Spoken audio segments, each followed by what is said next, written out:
Hey y'all, happy Monday. It's nice and sunny and bright, so pardon my squinting, but the sun is all up in my face. I hope you all had a great weekend and woke up feeling really good and really rejuvenated. To be completely honest with you, I don't feel that great. I'm a little under the weather. I feel like it's a lot of exhaustion turning into like physical discomfort. So I'm trying to rest. I'm trying to take it easy. So I just have a tip of the day. And the tip of the day is to not quit. Please do not quit. Lately, I've been talking a lot about conversations of hitting like a specific plateau or a certain plateau in your journey. And then you feeling like, fuck all of this. Nothing else is working. I'm not losing any more weight. I'm not growing. I'm not, stepping out of my comfort zone. I'm still as scared as I was before, to do things and to face my fears. So many thoughts of self-sabotage come into our mind, and that's what makes people quit. You get to a certain spot, you lose 50 pounds, and you're like, nah, I still have 50 more to lose. Screw this, I don't want to do this anymore. And you forget that you just lost 50 pounds.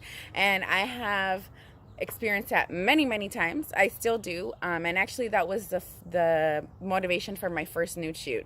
I was feeling very insecure, like super insecure with my body, and I was honing in just on the fact that I wasn't where I wanted to be, instead of thinking about all of the weight that I have lost already and the entire journey that I've had. I was just honing in on that one specific thing of right now in this body, right this second, I do not like it and I don't feel good, instead of just continuing that motivation to keep going. And now months later, I'm glad that I kept going and I'm still hitting all of those weight loss goals. So we can't quit. I have three strategies or three tips for you. One of them is to basically just make a list, strategize, reprioritize your priorities, if that makes sense, or reevaluate your priorities. Make sure that you understand what's important, what's at the top, what's number one, what's two, what's three, what's four, what can wait for later. That will just really allow you to restructure and just like mentally be able to understand where you're at. The second tip is to do that in solitude. So reevaluate your priorities in solitude and isolation. That's the best place to just unravel everything. Sometimes it can be really scary because we go really deep, and we just go deep, and thoughts in solitude can be pretty scary. But I really do advise you to set your plans and to do all of this in solitude and isolation. There's no better way. And then the third one is all intertwined with the first and the second, and it's just to continue to establish healthy boundaries.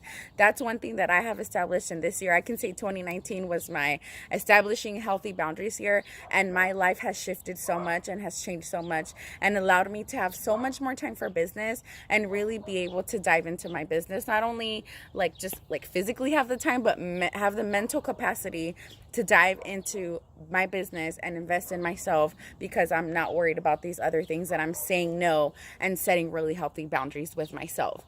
So reevaluate your priorities, do that in solitude and isolation, and continue to set those healthy boundaries, and that should help you to get out of your funk and just keep going. Remember all of the work that you have put in thus far. There's so much, and even if you just started, you're already better than you were yesterday. So don't quit.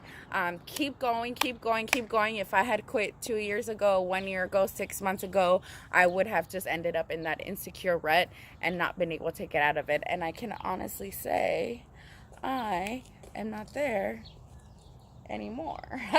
So how about y'all? Have a good day, y'all. Happy Monday.